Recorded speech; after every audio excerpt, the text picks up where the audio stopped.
In this lecture, we'll discuss the anharmonic oscillator model for vibration spectroscopy. Now, in the previous lectures, we have seen the simple harmonic oscillator, which says that with increasing bond distance, the energy will go on increasing. That means the plot that we had got looked something like this, wherein this was the distance and this was energy. So if you go on increasing the energy distance between the two atoms, the energy is going to increase infinitely and the bond is not going to break at any point of time. But we know that this is not true. If you go on increasing the bond distance, the bond is going to break at some point of time.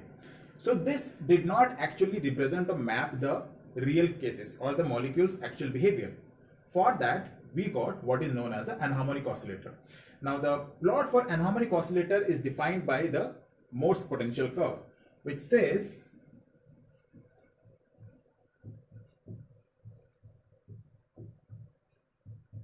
U is equals to dE 1 minus e to the power minus a R equivalent minus R whole square, where dE is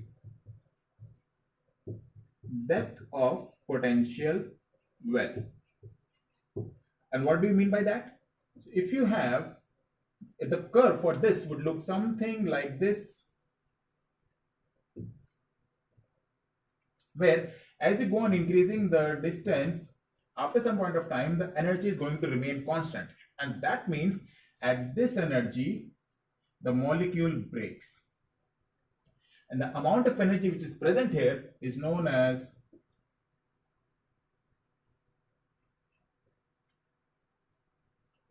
the dissociation energy.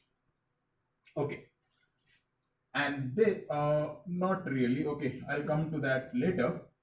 But this total amount of energy from zero is the depth of potential energy well. That means how deep is the potential energy curve. This A is a constant which is characteristic to the molecule, which is represented by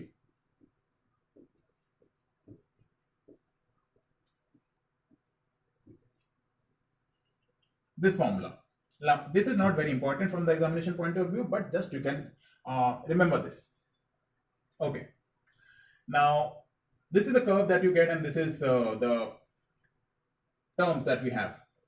But if you want to find the energy, in simple harmonic oscillator, the energy was given by V plus half into h nu by solving the Schrodinger equation. The same thing when it's done for an anharmonic oscillator, you get energy is equals to V plus half h nu minus V plus half square h nu xc. Or I can simply remove these h nu's and put a mu bar. Okay. Now this xc is what is known as anharmonicity constant, which is typically of order of 10 to the power minus 2. Now, this part is what brings anharmonicity to the molecule or anharmonicity to the potential energy curve. If you see, this is the same which we had in simple harmonic oscillator. This is the part which is bringing some anharmonicity in the molecule. Okay. So what can you take away from these two equations? The energy initially was V plus half, but now there is some amount of decrease in each energy level. Now that can be seen in the potential energy surface, a potential energy curve. So let's say you have this, and in case of a simple harmonic oscillator, it would be something like this. The entire potential energy curve is shifted to the right, and the consecutive energy levels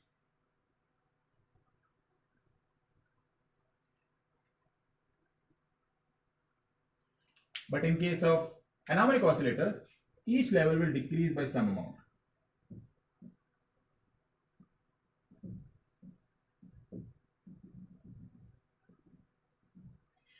Now, as you go on increasing the value of V or vibrational quantum number, the contribution of this also goes on increasing.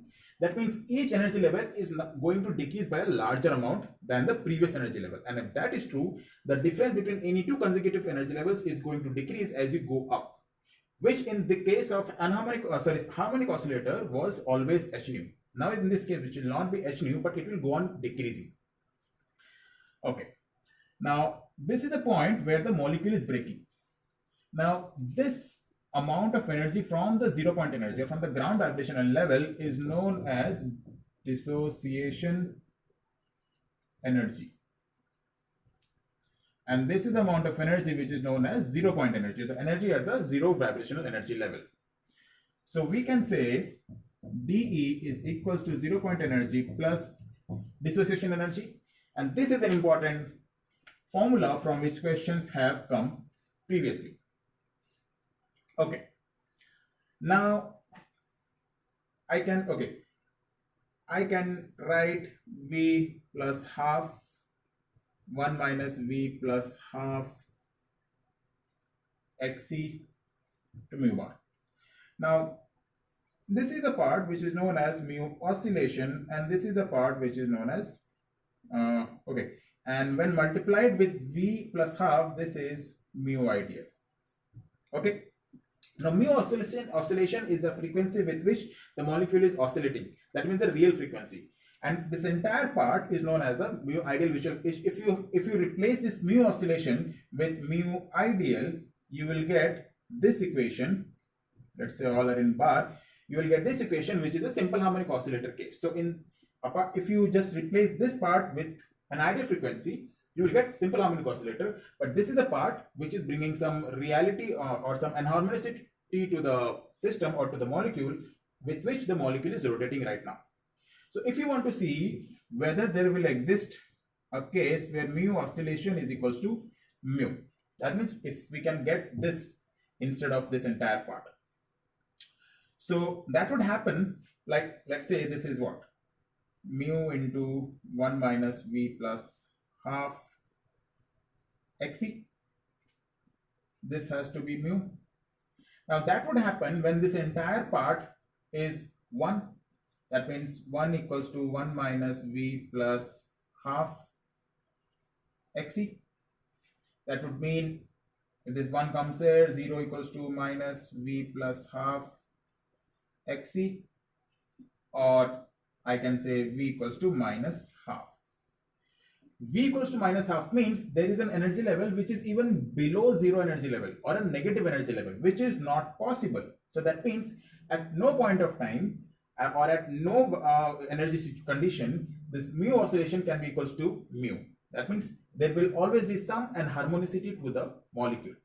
This can also be understood in other terms. Let us find a 0 point energy for the enharmonic oscillator.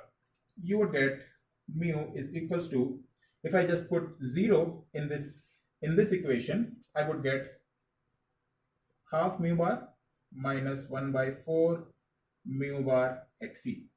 So at even 0 point energy, you have some enharmonicity, and even at the 0 point energy level, the energy is decreasing by 1 by 4 mu bar Xc. Okay. Fine. Now let's take a look at the selection rules. For the simple harmonic oscillator, the selection rule was delta V equals to plus minus 1. There is only one transition possible, either to up and one energy level down. But in enharmonic oscillator, the delta V can be plus minus 1, plus minus 2, and any value. But it is seen that mostly it is plus minus 1, plus minus 2, and plus minus 3. Not higher terms, because the amount of energy that is required to do the transition from 0 to 4 or 5 or higher energy levels is much high. And it is seen that when you have supplied this amount of energy by increase in temperature, the molecule is actually breaking. It is seen in most of the cases. There may be some molecules which are able to do this transition also. Okay. Now, if I am considering only these three transitions, so let's say I want to find the formula for delta E. Okay. Now, delta E for, let's say, 0 to 1. So that would be 3 by 2 mu bar minus 9 by 4 mu bar Xc minus 1 by 2 mu bar plus 1 by 4 mu bar Xc. So this would give me mu bar minus 2 mu bar xc or mu bar 1 minus 2 xc. So this is the formula you get for 0 to 1 transition. Similarly, if you do 0 to 2, you would get 2 mu bar 1 minus 3 xc, and for 0 to 3, you would get 3 mu bar 1 minus 4 xc. Okay, if you do, you will get this. Now, the interesting part here is that we had seen in the previous case that 99% of the population is at V equals to 0 or at the ground energy level, right? So this is the amount, this is the transition which will be shown by with the maximum intensity. Most of the molecules will be doing this transition, and that is why this is known as the fundamental transition. Okay. Now 0 to 2 is known as the first overtone. It is going over the first energy level going to the second excited state. This is known as second overtone. Okay. Now we know some amount of molecules are also present at almost like 0.8% at V equals to 1. So there will be a transition for delta E 0 to 1, and the formula for that is mu E 1 minus 4xc.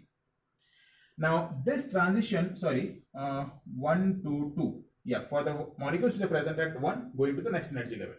Now this transition will be much more intense when the temperature is high.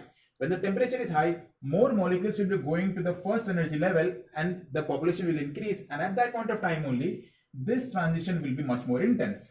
As a result, this is known as hot band, because it will be more intense only when the temperature is much higher. Okay, so I think that's all I had to discuss from the anharmonic oscillator, the basic concepts of anharmonic oscillator, the basic formulas, the selection rules, the energy equations, and the potential energy curve. Okay. In this lecture, I have covered what is necessary to create a base for which we can solve the questions and the applications of anharmonic oscillator, which we'll see in the next lecture. We'll discuss the questions which have come for the application based on anharmonic oscillator in NET, GATE, TIFR, and IIT JAM.